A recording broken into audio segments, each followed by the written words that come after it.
Took me a long. Most of my tunes I work on for decades. I'm not exaggerating.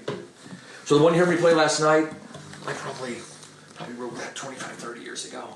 Mm-hmm. It's on my 6th CD. And if you heard it on the CD, it doesn't sound anything like it did last night. Okay, hold on. Let's see. Can you turn up the amp a little? I just want to get it in tune. By the way, I love Squires. Oh, really? $200. This thing stays in tune better than most of my other guitars. A little loud.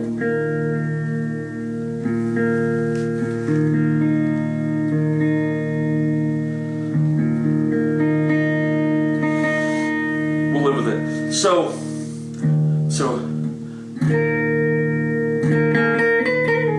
there's your 5th, there's your 13/8, and here's your 11/4, 11/8, which you do not ever hear in Western music. So I've got, so we'll say this is D, let's say. Half step. The 11/8 would be like the flat tritone. 2 half steps. This is very close to equal tempered. Whole step, do, re, but listen. See, that one's out of tune with the 5th. This is very interesting. It's in tune with the root. They're all in tune with the root. So that's about 20 cents. 22 cents. And here's the minor third. 2 minor thirds. I got 2 of everything. Here's a major third. Perfect. Here's the Pythagorean major third, which they use for thousands of years, and it doesn't work in chords. Can we hear the Pythagorean third in a chord to demonstrate that? I really don't play chords on this yet. But even just a triad, can you do? I've not worked on it, okay. In all seriousness. So here's a 4th. That 4th is the 21st harmonic. So it's flat to the smaller 4th. So that's do, re, mi, fa. Now listen.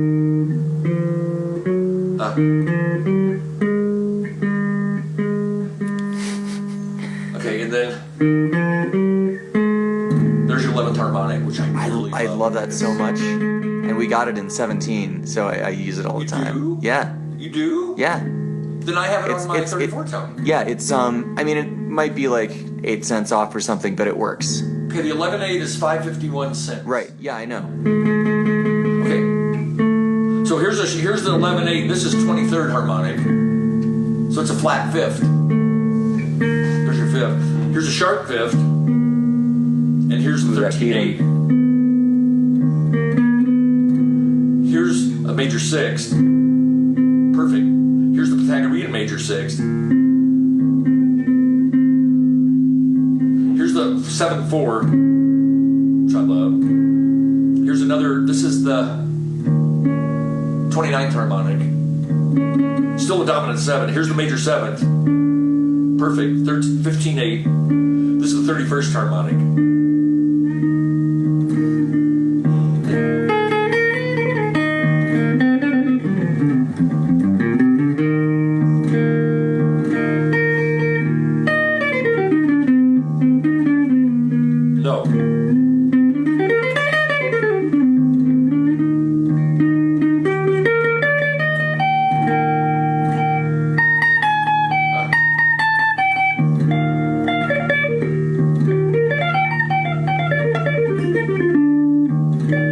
I haven't played this in a long time. Sounds great. Yeah, it sounds good. So I started out with a pentatonic scale for this piece of mine, and then I added the 11th and 13th.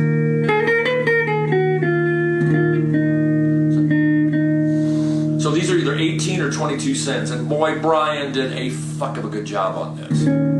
Very accurate. Starrett did the math. This isn't logarithms. So Starrett had to convert the ratios into whatever for Brian, and then Brian right. did it from... Because any equal temperament's a lot simpler. Yeah, but Brian did a fuck of a good job. So listen.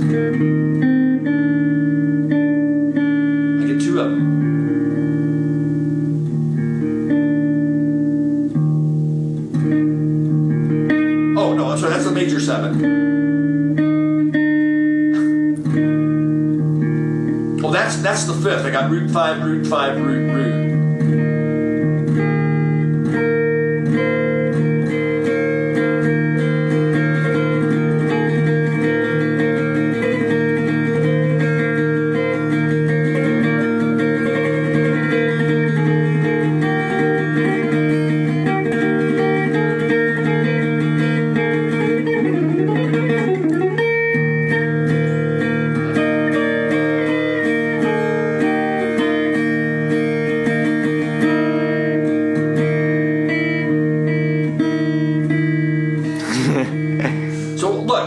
I'm still learning how this one works, but I don't got time to do it all anymore. I play the oud much more than I do guitar now. Yeah.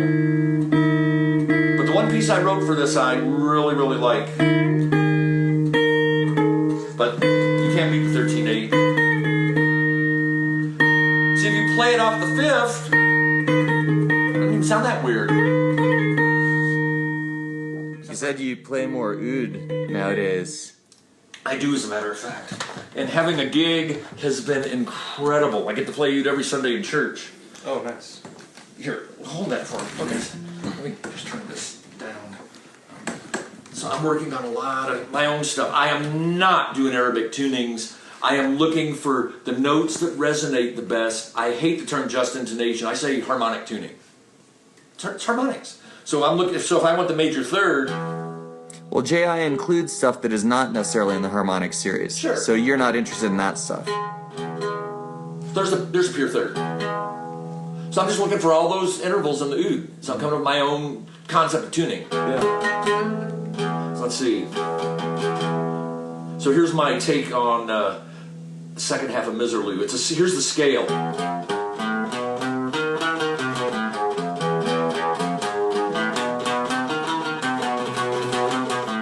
That's what Dick Dale did. Yeah. So I take the 4th mode. It's a whole different ballgame. Yeah.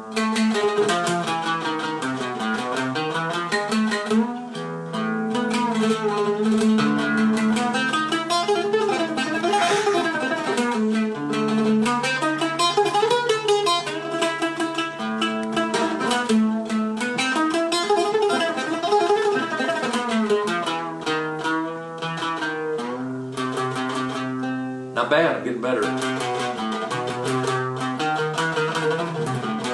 I do not have all these fucking left-hand trills those motherfuckers do. I never will. Like, what can you like sort of simulate Well, they're always what you're going- talking about? The Oh yeah, but chirps it was and- super fast. It slides. Yeah, fuck. I'm 66 years old. What the fuck? So my version of Miserlou, the first part is totally rubato.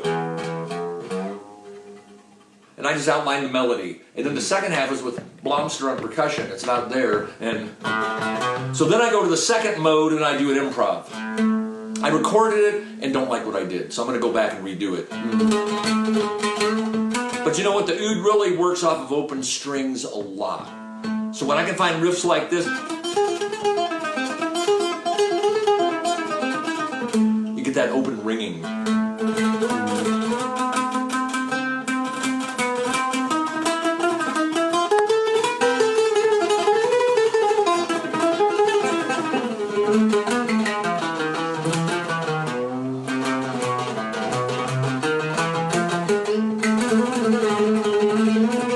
Where are we? There we're.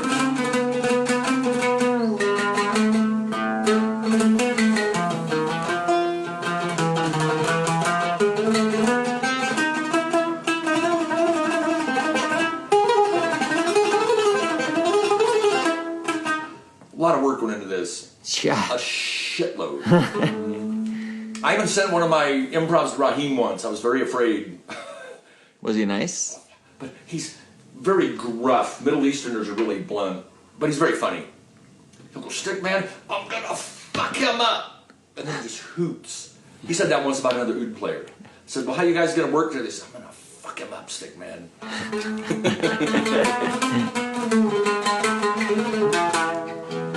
And vibrato?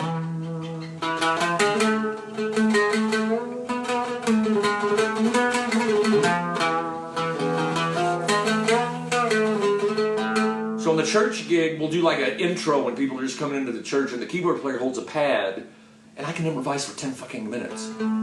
It's like the third time this year I've had this gig. It goes in 6-week cycles. So we'll do one in E minor.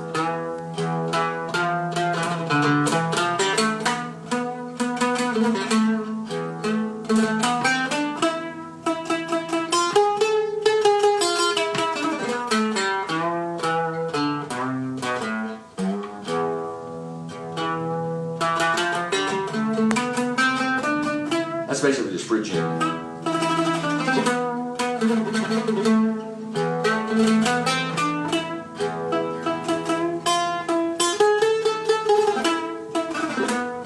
There's harmonic minor.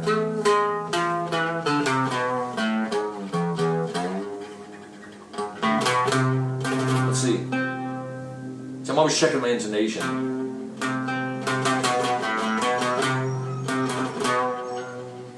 So here's what Starrett did. It makes him a different luthier. This thing's too hard to play. I couldn't play it for years. It was just too fucking hard, and I didn't want to tell Raheem. So I took it to one guy, and I said, can you lower the strings? And some guitars you can, and some you can't. You just can't get them any lower, they'll buzz. And he said, well, we can't really do that. Well, then I showed it to Starrett. And first he said I could lower the strings, and then he changed his mind and said, no. He says, I'll tell you what, I'll build a new fingerboard and move the fingerboard up towards the strings. And he did. $100 is all he charged me. This is a new fingerboard that's Starrett. Wow, so he just like put another, did he take off the old one? So he just like a new layer on top. Yeah, so look at that. That's Look at that. Oh, this thing is killer. So can you see? You can always see.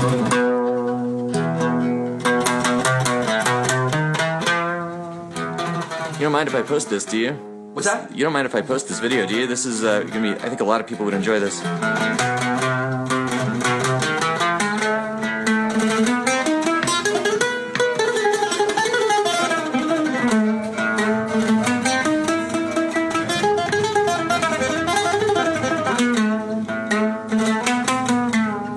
Let's see. Pretty close.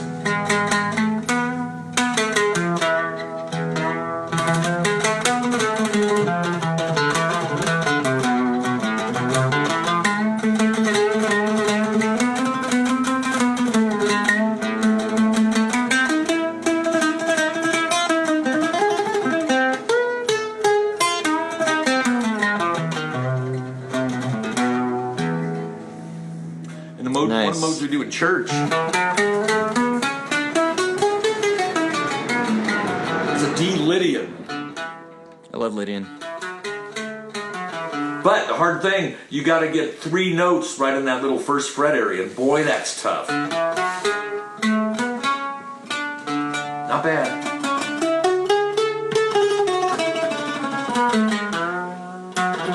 So I started fucking with it.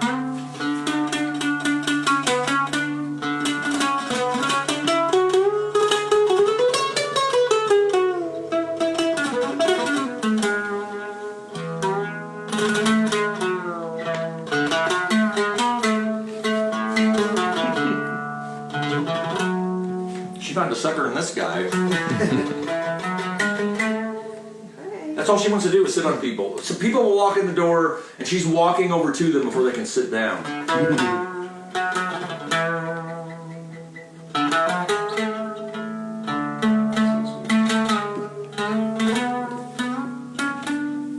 So I'm finding my own fingerings for this part. Let's see.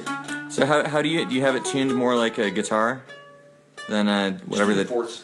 yeah, okay. But What is the traditional tuning? Well, there aren't any. Raheem tunes to F. F C, he's got his tuning for somewhere. But you try to play along with a Turkish album, it's all like an F sharp and C sharp. I can't play along with them. But I have a couple Armenian albums. It's A minor. Just like an A minor Aeolian. I can play right along with it perfectly.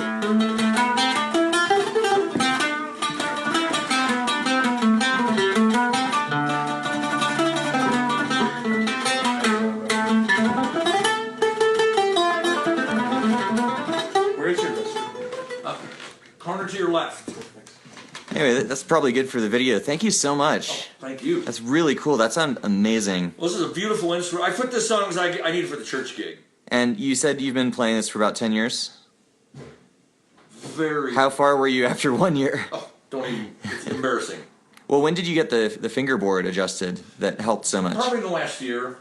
Okay. But I got a cheap Egyptian oud first from a guy in Jerusalem. Horrible, but the case is worth more than the oud. And when Raheem saw that oud, he opened the case and he went, "Oh my God." Tourist oud is what he called it. Yeah. And all of a sudden lay in the back. So then I got the Armenian oud from Belly Dance Friend, which was really beautiful. And then I told Raheem I'd like a good oud, so then he got me this one in 2011. And this is really a friend beautiful. of his, Farhan Hassan. And you see these birds? There's a big thing of homing pigeons in the Middle East. They raise homing pigeons. Well, him and Raheem were childhood friends and they raised birds, so that's why these birds are in there. That's so cool. This is a beautiful oud, man. It sure is. Oh, this thing kicks ass.